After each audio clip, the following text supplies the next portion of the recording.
Dollar. Dirt and money, no soul. Had to go and get it, ain't no time to kick it. Got a stack and flip for my foes. Dollar. Please tell me you can hear me. Don't turn your back and don't neglect me. Just let me know if you need me. Dollar. Let me watch out for my partners. Keep my money long, get my team strong. Let me run away from my problems. Yup, what's good, original crew, man? We're back. No Mr. Ballen, for us, not you. We got family hunted by something in the woods. Ooh.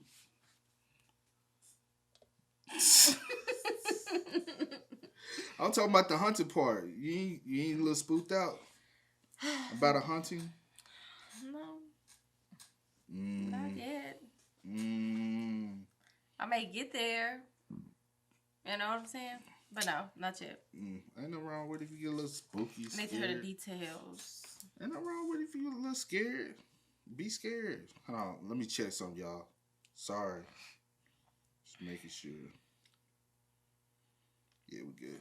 Alright, so with the being said, before we get into it, make sure y'all check out the links in the description box. Down below. You already know where to go, man. You want to first support, all you have to do is check out down below. Also, if you enjoyed today's visuals, Like and know the thumbs up. but let's see what's they're getting hunted by. Maybe we can solve the case. We suck. We suck at being detectives, you know what I'm saying? Nah, we don't suck. We're okay. What you think? I have my good days and my bad days. Majority bad days, but it's okay. Ain't no wrong with it. But let's go. Let's check it out. Let's see what's about. Last year, I stayed for about 2 weeks in a cabin in a very rural part of Pennsylvania. We were up in the mountains. We were very isolated from everybody else. There were these huge windows on the back side of the house that just looked directly into a forest. At night, when you're looking out that window and it's just totally dark, you feel so uneasy that something could be looking in and you can't see it. And so it's just this awful sense of being watched if I was even near that back room at night. And I think that all comes from this deep-seated fear I have of being isolated in the woods somewhere, being stalked or being watched by something that you can't see. And so anytime I see a story about some cabin in the woods where some potentially paranormal thing has happened around them, it really piques my interest because I can relate to that fear on a primal level. And so today we have, you guessed it, a cabin in the woods stalking story. It was featured on Paranormal Witness, which is a show on Sci-Fi Network. It's one of the more popular episodes called The Cabin. And it's one of my all-time favorites, and I hope I do it justice in today's story. But before we get into today's story, if you're a fan of the strange, dark, and mysterious delivered in story format, then you come to the right channel, because that's all I do on this channel, and I upload 3 to 4 times, sometimes even 5 times every week. So if that's something you're interested in, then I would encourage you to gently drop kick the like button, and then subscribe to my channel and turn on all notifications. Oh, that's light. That's like jelly drop kick this. That's light. You know what I'm saying? Normally, talking about damn brutal punishment, torture, kill the light button. Miss any of those weekly 3 to 4 to 5 videos that I do every single week. All right, let's get into today's story.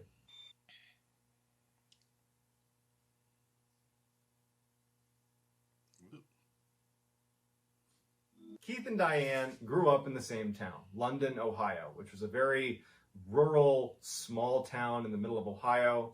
They were high school sweethearts, and after high school, they would end up getting married. Fast forward 6 years, and Keith and Diane have been married for 6 years. They have a daughter named Raven, who's 4 years old, and Diane has just found this beautiful new home in London, Ohio, so same place they grew up, that was a little more isolated than any other properties they were looking at. It was still within London, Ohio, but it was in the forest. It was way off the beaten path, so to speak. But, you know, Keith was a hunter and he loved the forest, and, you know, Diane loved the forest too, so they liked the idea of having that privacy and kind of living away from other people. So very quickly they decide to buy the house, and they move in and they kind of settle into their new routine. At this time, Keith was not only working full-time during the day as a welder, but at night he was taking night classes to prepare for this apprenticeship program he was trying to get into. Keith is gone 5 days a week for 12 hours at a stretch, leaving Diane home alone with Raven when she wasn't at school.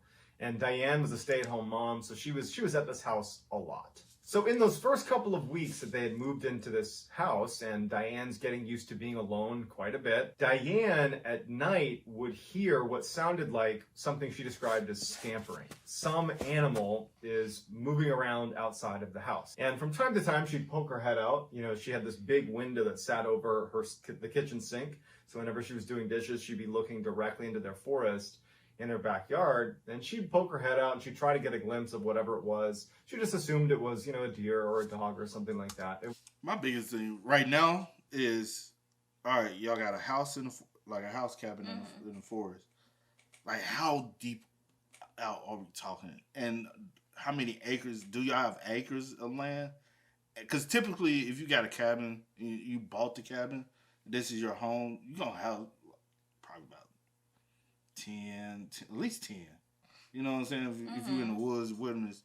And so, and then typically a lot of people like to put their house in the center.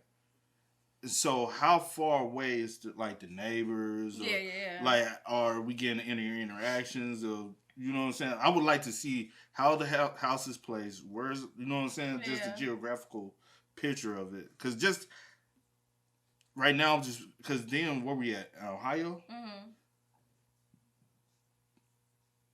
I'm not 100% familiar with Ohio and landscape wise. You know what I'm saying? Like, if it was here in Tennessee, I could be like, oh, well, area, okay. I can kind of, you know.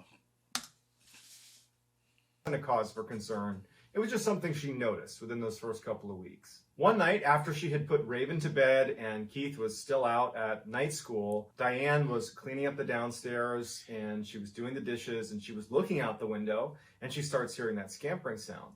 And as she's looking, you know, she's got light behind her from inside the house, causing kind of a glare on the glass. So she's up close to the pane of glass, kind of peering out to try to catch a glimpse of this deer or dog or whatever it was.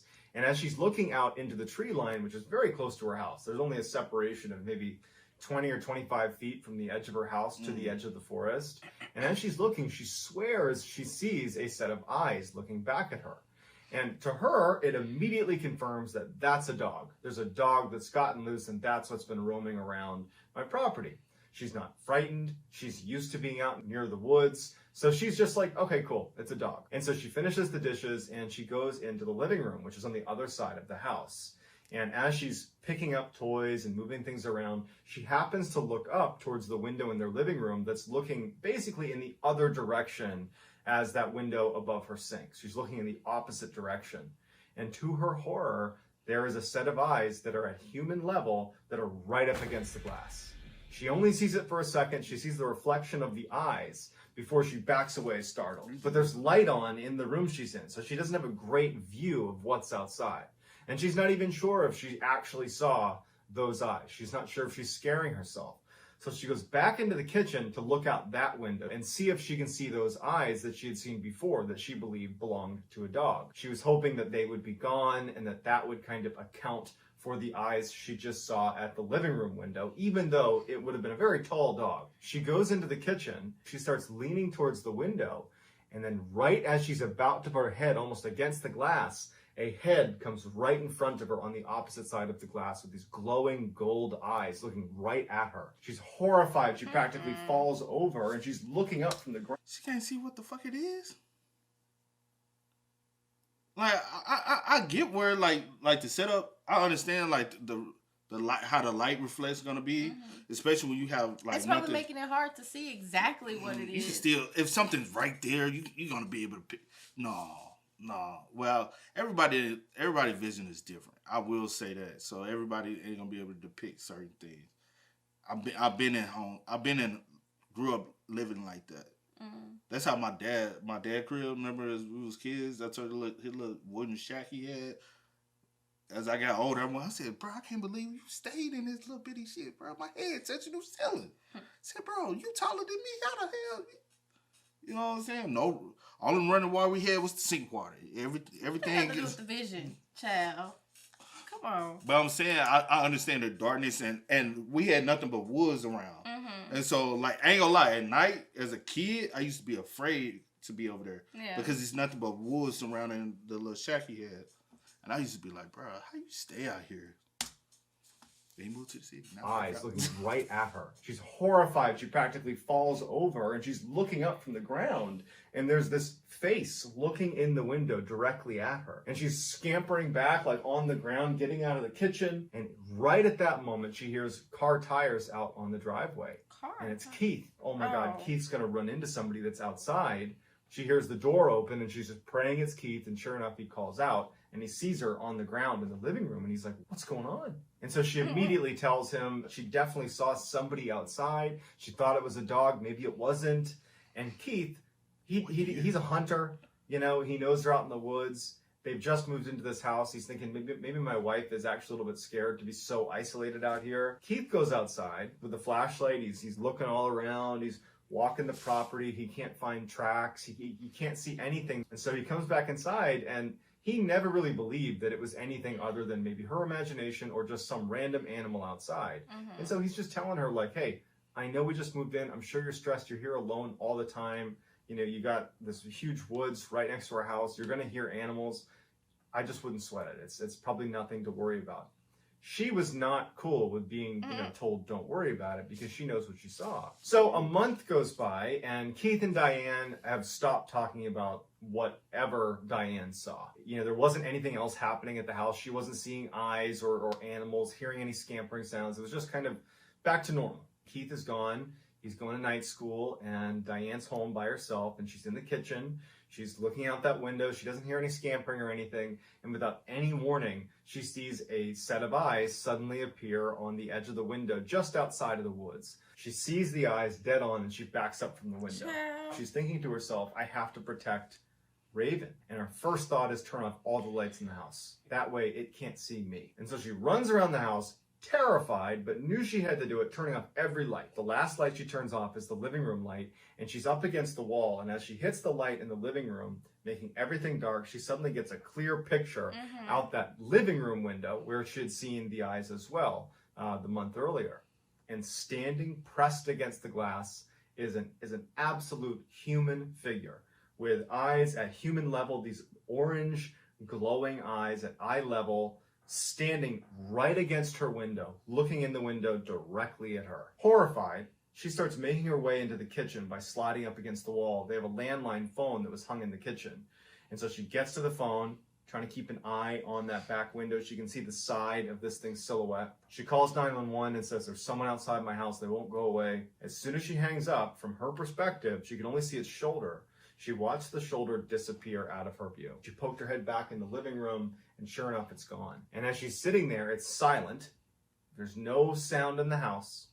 She can hear clear scampering sounds, like running sounds outside of her house, as this thing is running all the way around her house. And she's sitting there wondering if this thing's gonna break a window to come inside, what would she even do? And so finally, she sees the flashing lights of a cop car pulling into the driveway, and she hears the police knock at the door. She runs to the door, opens it up, and she's hysterical. And the police are trying to calm her down to just get the story of what's going on. And she's pointing out, saying there's something out there. And the police start looking around the property. Keith comes home, and he knows instinctively what's probably happened because the police are scanning the property for something, and he's thinking she saw this thing again. Whatever it is, it probably was just a reflection of herself in the glass. And now she's called the police.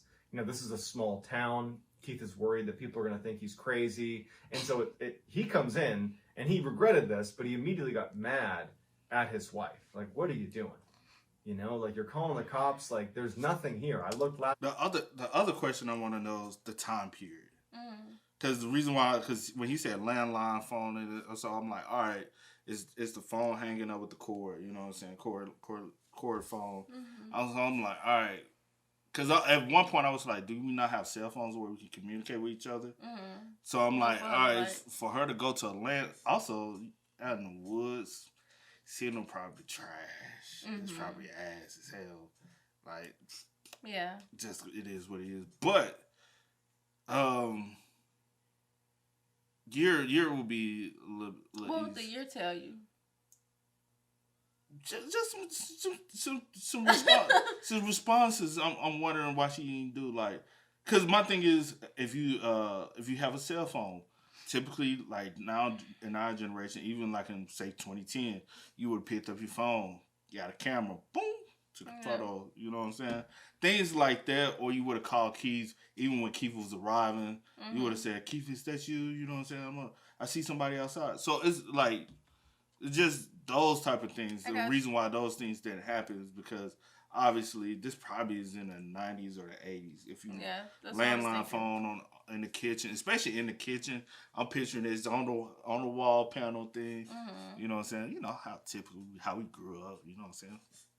Okay, baby. A lot of these folks don't know about landline phone. You have to be on there whispering, and then you have to pay while you talking to the person on your phone and you listening to it at the same time. You got to make sure you don't hear somebody picking up the phone.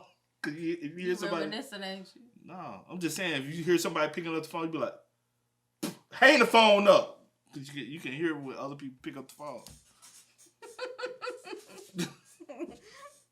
Trying to hear your conversation. You know what I'm talking about. His wife, like, what are you doing? You know, like, you're calling the cops, like, there's nothing here. I looked last time, they're looking now, and they were even saying, like, we haven't seen anything, we're gonna look for a little bit longer, but there's no sign of anybody being here. And at some point, the police are like, yep, we didn't find anything, and the police are like, you know, let us know if anything else happens, and they leave. Keith and Diane are left just fighting. So 4 months go by without incident. There's no scampering outside, there's no eyes in the windows, and Keith and Diane have kind of moved past that whole ordeal, and they're, you know, back to normal. They're really not even thinking about it. And even Diane would say, like, I did begin to believe that it was just in my imagination and that I was just stressed and maybe overwhelmed at how often I was alone in that house and it was just getting to me. And, you know, 4 months go by. It's early December of 1981, and it was the first big snowfall of the winter. And Keith wakes up one morning after the snowfall, you know, a few inches on the ground, and he decides, because his family's still sleeping, that he's going to go out and he's going to get donuts and bring them back for the family, donuts and coffee. So it's still dark outside. He goes outside, starts up his car, you know, he's rubbing his eyes, he's still tired, and he's adjusting his rear view mirror, and when he stops it for a second and he's looking up there, he thinks he sees somebody standing behind his car. What? And he like readjusts it and he looks and it's gone. And so he throws the car in park, grabs his flashlight, and he starts looking around because he knows he just saw someone standing behind his car. Right. And so he's walking around shining his light and he's realizing the irony of this situation. This is the same situation that his wife was in, believing she saw somebody outside their house, looking for it, it's nowhere to be found. He just saw someone standing, saw the eyes of a person, you know, standing behind his vehicle, can't find this person. And he's thinking, you know, was there any truth in what she saw? Was I wrong? And so he's looking everywhere, and all of a sudden he sees tracks. He can't tell what kind of tracks they are, but there's clear prints in the snow. It's fresh snow. He knows where he had been walking, and he starts following them, thinking he's going to get to either a person or he doesn't know what. And he sees they stop right next to his house. And he's looking like, where could they have gone? And then he looks up to there was a first floor section of the house that was a little bit extended. So there was a roof that was at the first floor level, and then there was the rest of the house that was at the second floor level. And he sees that the footsteps go from the ground to the first floor roof, and then they go up to the second floor roof, and they go over to the other side of the house. Who's doing this? What's doing this? And so he starts going to the other side of the house, and he can't see any more prints. And he's looking up at the top of his house, and he's thinking, am I going crazy? Something's on my house? Like, what's going on? And so he goes inside and he calls his hunting buddy, Dennis, who's the only person that lives relatively close to them. And he's like, you got to come over here right now. I got something weird going on. I think someone's stalking my house. I can't be sure. You got to come over here. Dennis is like, I'll be there in a minute. When Dennis gets there, Keith's outside with his rifle. And Dennis is like, what are you doing? And he's like, somebody, and he shows him the prints, jumped on my roof. Someone's on my roof. I don't know what's going on, but someone I think is on my roof. And as they're talking about it, they hear what sounds like thump. Something just landed really hard from a pretty high distance. And it was on the other side of the house. They kind of run around, you know, rifle, and Dennis had his rifle too. They go to the other side and they see like two clear footprints, but 20 feet away from the edge of the house. Meaning this thing on the roof, if it jumped off, it jumped not only 2 stories to the ground, but it jumped 20 feet out away from the house as well, because there was no other footprints. And they just heard it land, and it ran off into the forest. And so Dennis and Keith look at each other, and Dennis is like, what do you want to do? And Keith's like, let's go after it. Now, Dennis and Keith, they hunt in these woods all. I mean, wait, they used to hunting, okay? So, you know, they do that. That's their thing. I ain't gonna hunt nobody now, baby. I'm gonna wait for you to come back. I'm gonna be waiting for you. I ain't saying no punk or nothing. I'm gonna be waiting for you. I ain't But no punk or nothing, but now, I'm if I was a hunter, now I'm going after you too, cause you messing with me and my family at this 20 point. You feel feet, me? 20 feet. That is now. If you talking about jumping from a, because then I'm like, all right, now we got to use physics, right? Like you trying to do the measurements, and I'm like, all right, basic human. If you jumping out, because you can get some. If you like say, all right, and you want to jump far out, but not 20 feet far. So since he jumped that far, you like, hell no, you ain't going to find him. I'm like, what the fuck is that, bro? That's a distance. Like, Okay. 2 stories. A human being can jump down from 2 stories. So what we doing? And you might land like at the most 10 feet away from the house if you jumping, you leaping out. But 20? 20. So are we going out? All I want to know is we waiting for him to come back? No, Or I'm we going in the out? house. Hold on. Listen. Okay, I'm going listening. in the house. Okay, in the house. Where the house phone is, who's the nearest real estate agent? We finna put this house up. Okay, And see? we moving. See? I'm moving. Up there. I'm moving. That's the reason why I'm a very, like, I prefer to be in the city anyways, in the city limits. And I want to be in the country, y'all. F the country living. I like it the ain't country it ain't living. me. You can go move out in the country, and then as soon as something happens, baby, you gonna go do something? No, shorty, you said you want to be out here. Go deal with the bullshit. Yeah, I'm a country girl. A country girl that be afraid of every sound that she hear. No, I'm not afraid of sounds. Yeah, the hell you are. We want to do, and Keith's like, let's go after it. Now, That's Dennis sad. and Keith, they hunt in these woods all the time, and they see right away that the footprints, the tracks of this person or creature or whatever it is, they're about 14 inches long, and it appears to be a bipedal creature. It does not appear to be on 4 legs. Something's moving on 2 legs. And they're thinking about just how would this person be able to get on the roof? What animal runs around that has a 14-inch track that runs on 2 legs? Like, they're not really sure what to make of it. Is it a person? Is it a creature? We don't know. And so they follow the tracks into the woods, and the whole time they have this awful sensation that something's watching them. And from time to time, they would hear something a ways away from them that sounded like a big animal moving in the forest, but they could never quite get to it in time. And at some point, they started hearing noises behind them. And they're thinking, like, is it possible that this thing has run ahead of us and then looped back around and is now tracking us? Like, they were feeling really uncomfortable. And as they're about to just kind of abandon this search, because they've been looking for this thing for hours, they keep following its tracks, they get to a clearing, and they find this tiny cabin that neither of them had seen before, right in the middle of the clearing. And they see that these tracks lead right up to it, and they follow the tracks up to the cabin, and the tracks stop right outside the door. There's one door leading into this cabin, and the door is shut. And they're thinking, like, what animal can open and shut doors?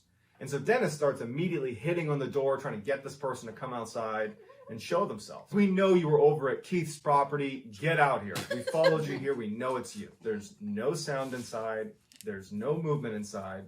They're looking in the windows. There's nothing. Keith realizes, like, it's a bad look for us to have tracked this person to their house. We have guns. Like, this is a bad look for us. We can't be here. We need to leave and just let this go. They have a couple more choice words, and then they leave. And they decide, instead of going back through the woods, they go to the nearest road they could hear nearby. They go to the road, and they go to a payphone. They call Keith's father, who comes to pick them up. And when they hop in the car, Keith's dad is like, why do you have guns? And Keith and Dennis explain what happened, and they describe this cabin in the woods that they were just at. And Keith's dad is like, oh, I know who lives in that cabin. Who? It's this guy who works at the tire shop. He's a loner type guy, older guy. No one really knows much about him. So Dennis is like, we got to go to that tire shop. Yeah. I want to get a look at this guy.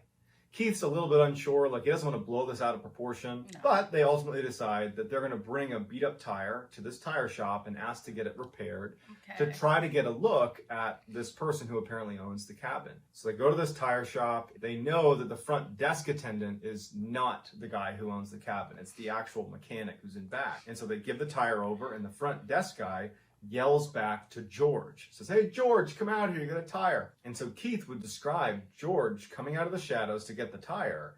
And he's like the 6'5" older guy who looks up at Keith and Dennis. And he's got these orange eyes. Keith would say it was the most distinctive set of eyes he'd ever seen. And he looks up at them, and George has a moment of recognition, but he's looking at the two men that just tracked him to his house.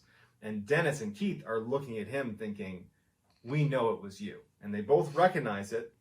George looks down, walks away with the tire. And then when he finishes whatever he's doing with the tire, he rolls it out to the middle of the floor to stay in the shadows. Keith and Dennis are like, he didn't want to show himself again. He knows that we know he's the guy. Dennis and Keith leave and think, man, like, that's so weird. That's weird. I need old boy to go get his liver checked. That is so... He got that yellow orange eye. That's all. Did he say how old? Did he say...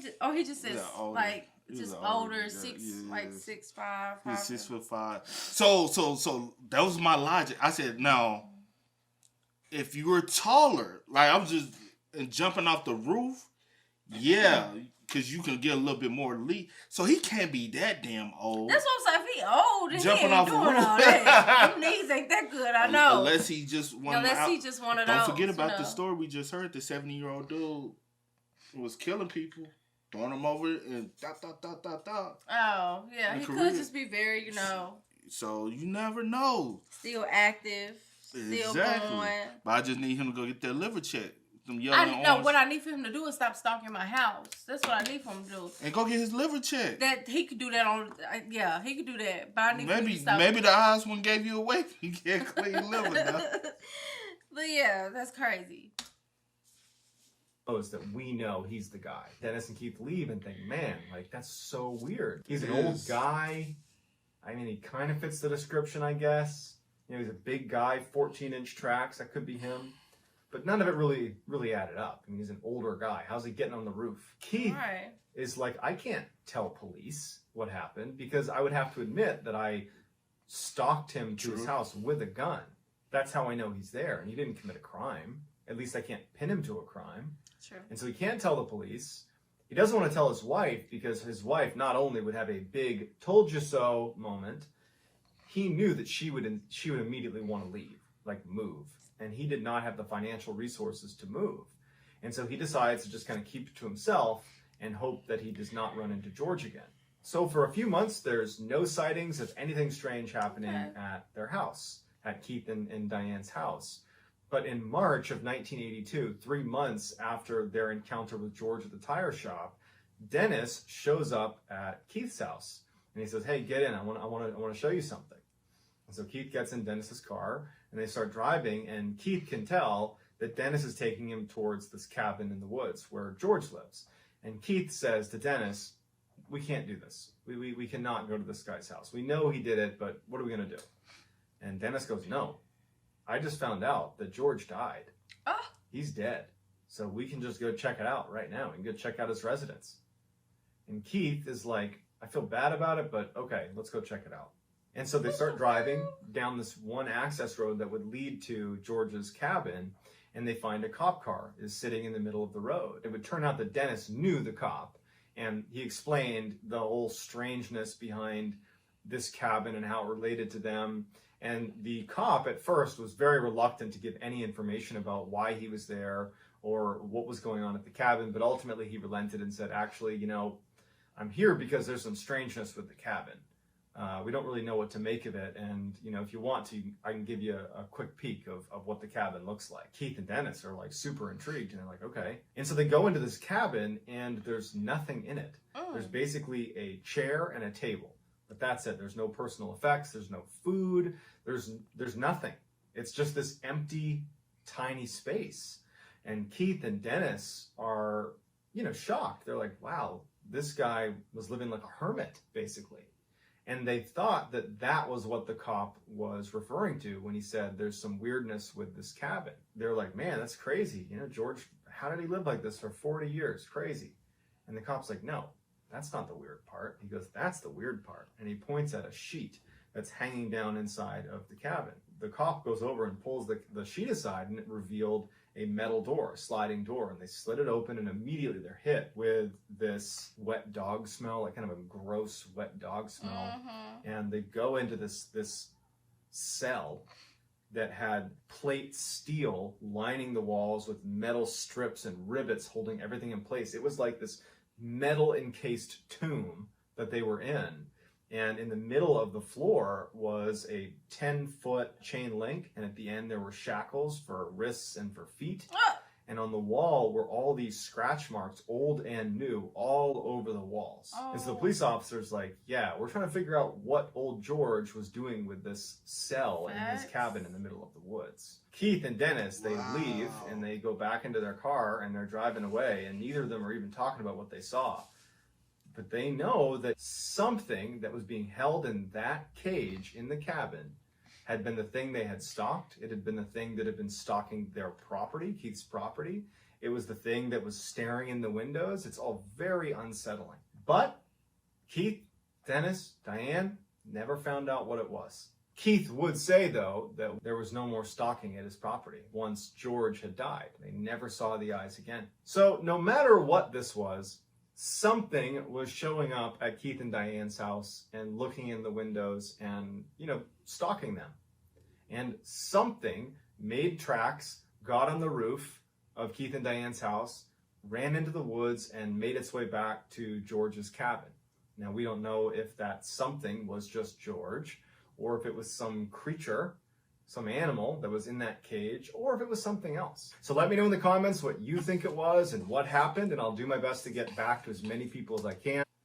All right, see, you got this. I ain't got nothing, child. But the only thing... The floor is yours. But the only thing I was thinking about, when they had went to the cabin, and they ended up finding the road and then calling Keith's dad, or was it Keith's dad? And he came and picked them up and took them to the tire shop.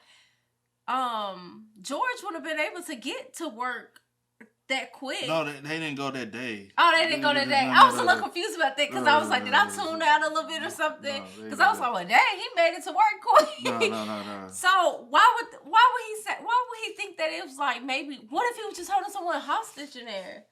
So. Or do you think that do you think it was George that was stalking the house? Or do you think he had something in there?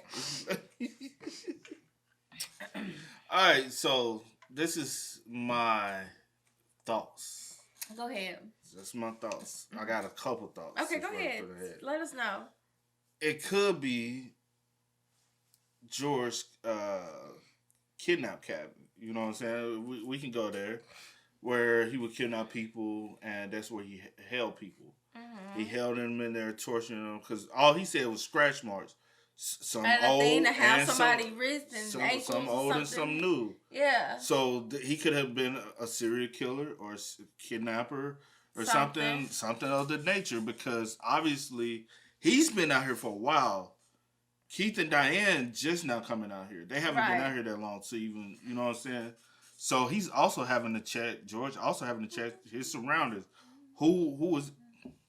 Oh, go ahead. Who is out here now and stuff like that. So he's having to peep his surroundings and making sure he can keep... Because my thing is, say for instance, if I was George, and I found out some people... when I found out some people have moved in, and I need to also figure out who the fuck these people are, and would they be a problem for me to continue doing my weird sick fetish or whatever I got going on. So he has to keep an eye on them in the situation. Or he would possibly be looking for another victim as well. Right. So if you want to go into the kid, but if he's looking for another victim, I don't think he kept popping up in odd, strange times for looking for another victim.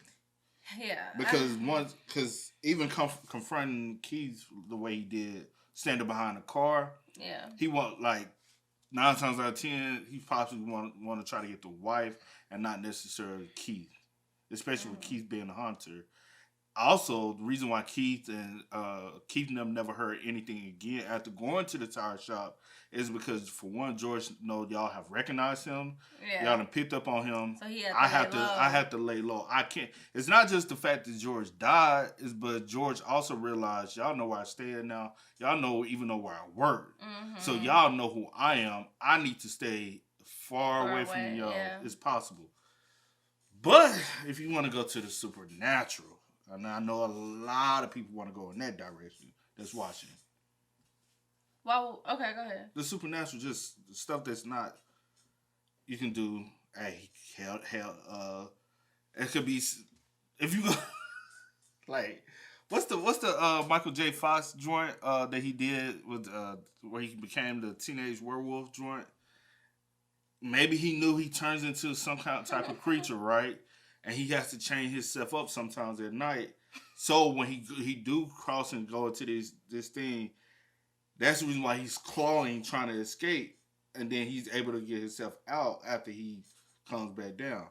Could be some situation like that. Obviously, he had something going on for him to have a steal. But if you just want to just play it 100% safe, it was just him. He was a weird ass dude, kidnapped people. That's where he held his hostages. Mm-hmm. Or if you want to go to, he possibly had some things chained up, like some creatures chained up out there.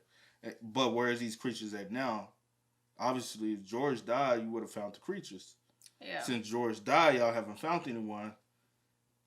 And what did George die from? I told you, them orange eyes told it all, man. He had to get that liver check, man. Yeah, the whole story was a little strange. But you don't have nothing. I said what I said. I said all I had to say. You said nothing. Yes, I did. You didn't say anything. Yes, I did. I said that the only thing I can come up with is that the fact that the room that they found, he probably was holding someone hostage in there. That's the only thing. Okay, I didn't say it. No, you insinuated when I said it. No, baby, yeah, okay. But so you want to go to the abnormal thing? No. I know people like to go there, but it's gonna be a lot of people go in there. The only other thing I'm kind of like, if it was either, I'm wondering like, did he have someone else helping him do like weird stuff?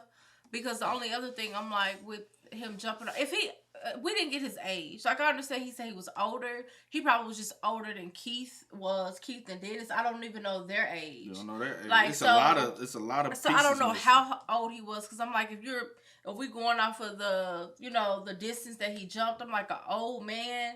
If you 6'5", I guess you probably would have some hops, maybe, and if you run and leap off or something. But he can't be that old if he's able to get away from them like that. Because he was moving quick. You know what I'm saying? So he can't be that old. But yeah, you can go. But that liver was bad though.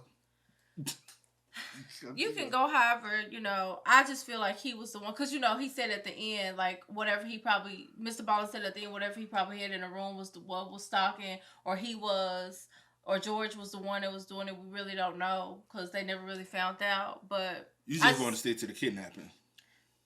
Like he's kidnapped people and have them chained up or I just want to stick to the fact that he was the one that was doing the stalking. As far as the room, I feel like at some point he had someone in that room probably holding him hostage or whatever. He was just a strange people over years, because they set the old and the new marks and stuff like that. So other than that, there's not really much I can take from it. I would need like photograph evidence of the size of the markings in the room. You know what I'm saying? Like what do they look like? Like, because if that look like just regular fingertip scratch, somebody's digging, but that hurts, especially to steal. Yeah. So I'm not finna just be constantly clawing. Or was he like? Well, no, because then it wouldn't explain like the. Yeah. That'd be more for like a human. Because I was like, well, what if he was capturing animals and holding them in there? I thought about that too, but and like the animals was just trying to claw and get out. It looks like as though somebody was chained up like this. In there. Well, we don't know. I'm saying he had changed. I know he showed that, but that. No, I'm saying, but he even described being changed. Yeah, but I'm saying.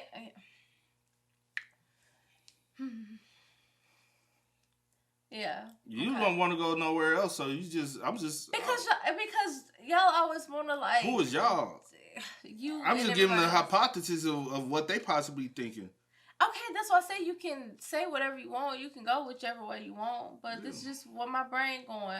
I'm not trying to do the werewolf thing and he turned it into... No, I'm not doing that. You don't want to do that he had some kind of creature. Well, I said that. I said he probably had some type of... Well, in the room, like, I said he probably, like, was capturing animals and stuff like that. But I said, not regular animals. I said creatures. I'm not going there, but y'all can.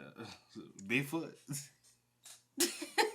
Y'all can go there, but the whole story was a little strange, and I just want to know, like, why was he, like stalking the family? And is this if this is a reoccurring thing? Like, does he do this to every person that stays there? Is it really like that much of a stalking situation? Because he only had 3 appearances. Baby, you stalked me one time. That's enough for me. Twice with the wife, once with the husband, and never came back. And it sounds like it's at least. Well, it wasn't there that long for him to. They was there for some months. Yeah, for some months. But this is the thing, though. We don't really know. That's just the time she's seen him. So they had to move into there around. If they did move there that 1 year, don't be hugging me. That's just. They moved there in 1981. 4 months prior to December when he ended up seeing him. Mm-hmm. She's seen him several more times, so possibly they moved there during the summertime. But what I'm saying is that's the only times that she's seen him. Yeah, it's the times that was reported. But it could have been other times he was watching her. Those are just the times she's seen him. So yes, he was stalking them. Okay? George was sick. George was a sick man. Oh. Just very sick. I just want to know, was he doing it to other families that stayed in that same We don't know place? if anybody else been occupying it. It just could have been a house that's been out there, somebody's cabin house. Well, if there was people staying there, I wonder, did he do that to other people as well? Somebody else would have reported him by then, though. But it's a lot of lack of information. This was back in 1981. It was in the 80s. It's a lot of information. We don't have no photos. We don't have nothing to go lead. Because I would like to know what he actually looked like. That's irrelevant, and I doubt we were gonna get the answer. Well, I wanted to see what the fuck his cabin looked like, so I could see the claw marks. Well, I want to see how the chains are. And it's not irrelevant to see what he looked like, because I would like to see exactly how old he was and how big he was, and how I would like to see that type of stuff. I guess. And I would like to, is this where you laid your head? Because if you only had a chair and a table, and I told you at night he turns into a freak. Why you gotta change? Or he into some kinky shit. You never know. Yeah, I mean, you never know. Or did he? I don't know. Some kinky the whole story a little strange. You never know, man. Yeah. Hey, y'all spill stuff in the comments, man. Let us know y'all thoughts down below. But as always, I do go with the name DJ New Kid. This is. Oh, what? Sierra Nicole. Ooh, what? I about to say that's probably explain them eyes. You know, where they had them yellow looking eyes. That'd be context. I know. It was a joke. He died from liver problems. I told you he should have got them eyes. It was a joke because I was just going off of what you. Come on, man. Come on. I told you what reason. Wrap it up. The yellowing of the eyes. Okay, baby. His liver was failing. Come on.